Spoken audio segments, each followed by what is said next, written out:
March 13th.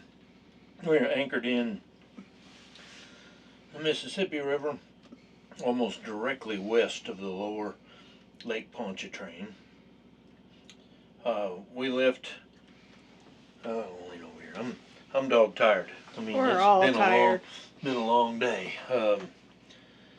8 hours 37 minutes. Maximum speed 9.7 knots. Average 6.5. Actually, on the river, we've been doing about 6.2, 6.3. 52.1 miles. But the reason it took so long is because we had to wait on the industrial lock in downtown New Orleans. Okay, and it went fairly smooth actually, but we did have to wait what, almost an hour. At least. You know, that's after going for right at 2 hours from Bayou Sauvage Urban National Park to the industrial lock. The industrial traffic down here is it's amazing. You know, we're from Oklahoma, and we just don't see this kind of industry anywhere in Oklahoma. Not really.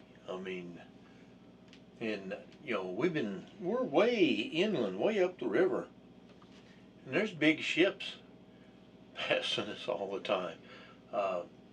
We've probably seen what, 40, maybe 50 tugs today. Tugs. Yeah. I mean, and a bazillion barges. I mean, we're actually parked between big sets of them. Dozens and dozens and dozens of barges. We found a little hole. We're anchored in right at 20 feet under the keel. You know, and we've got about a 2-knot current, but you know, we got a wind on our back, so it kind of keeps working us around. We've got barges in front of us. We've got barges behind us. And then we got 45 yards to the bank right there, which I'm not worried about hitting the bank at all because of the current. And we're actually staying way out of the channel. But these tugboat drivers, they're working into the night. I mean, they're moving barges around. And I'm hoping they don't call us and say we got to move. But we're in a protected anchorage. These are supposed to be temporary anchorages for all these barges, according to Navionics. Well, behind us they got some permanent stuff. Yeah, so I don't know. It's unique. Been a unique day. It's been kind of a hectic day. Very busy.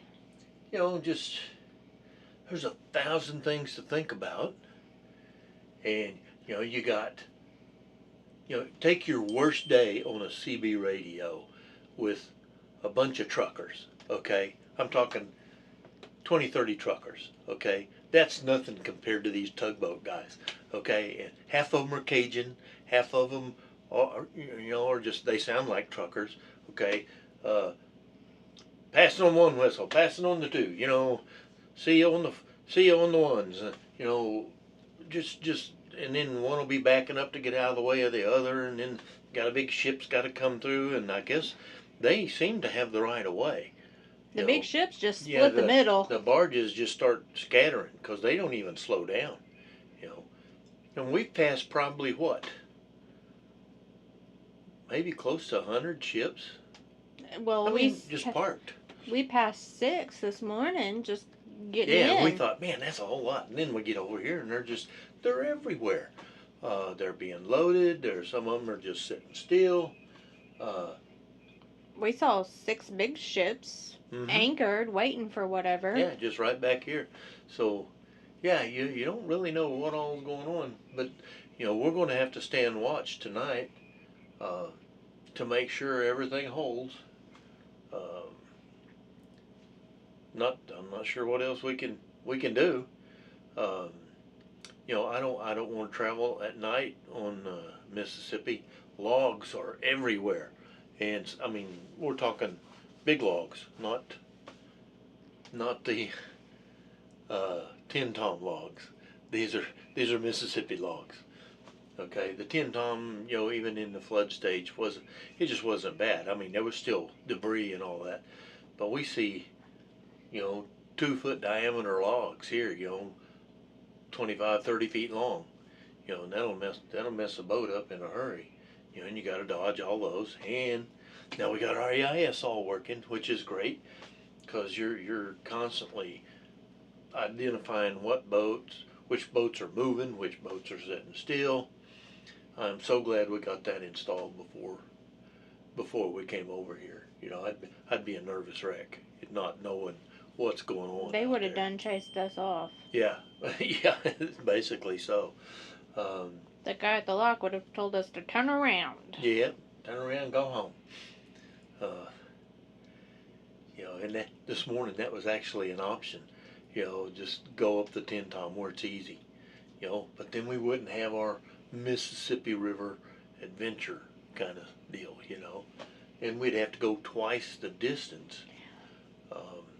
Because we'd have to go all the way north Kentucky Lake, over Right. Ohio River to Cairo on the Mississippi down to the Arkansas. Well, maybe on the way back we can go that way. Yeah, well, yeah, that would be fine with me. That way it could be something different, a new adventure. Yeah, exactly. I'm looking forward to getting out of the industrial section, which is massive. Oil refineries, grain elevators, just Or maybe less industrial. I'm sure we'll see it all just around. so much stuff going on down here. I can just imagine the amount of commerce that's going through this place, and all the tugboats. A lot of the tugboats look brand new. I mean, and they can't be cheap. And I mean, hundreds of them. They're everywhere. They're like fleas. And they push the water around. Even the cute little ones.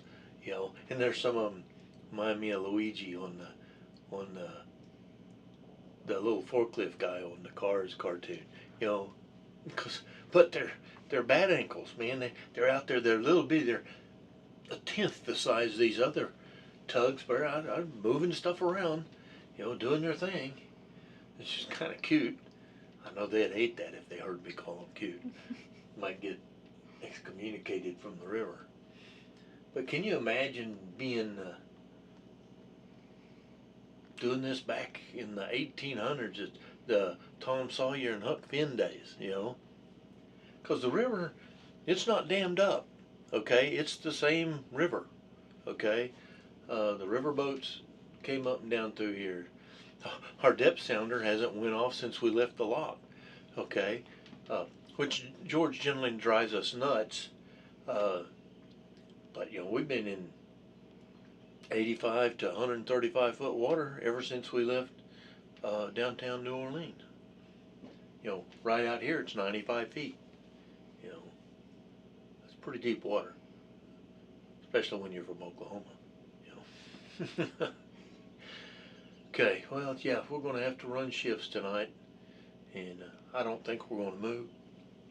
I mean, Our knots have slowed down. we've been waked by some big ships already, and we're so glad we doubled the size of our anchor. We went from a 65 pound to 175 pound, almost triple,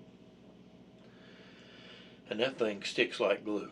Okay, now we seem to bring up several bushels of mud every time we bring that anchor in, but it does its job. And you see some of these big yachts with these little dinky anchors, and you're like,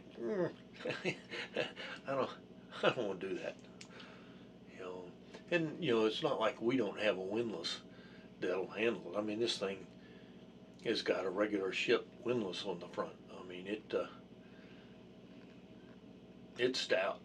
We can put out 350 foot of chain, and it'll bring it in, without any issues. There's just a lot goes on this boat. Stabilizers were great today.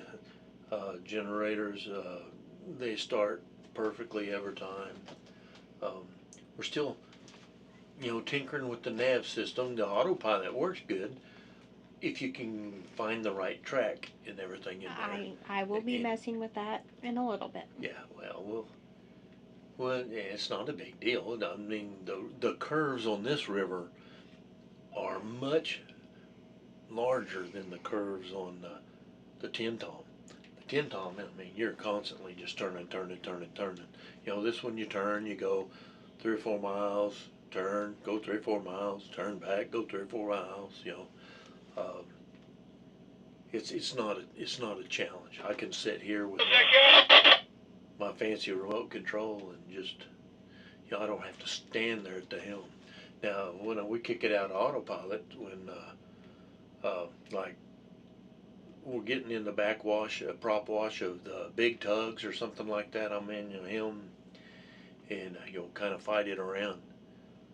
But other than that, it's been a joy to drive. But you know, I'll tell you what, almost 9 hours at the wheel, I'm tired.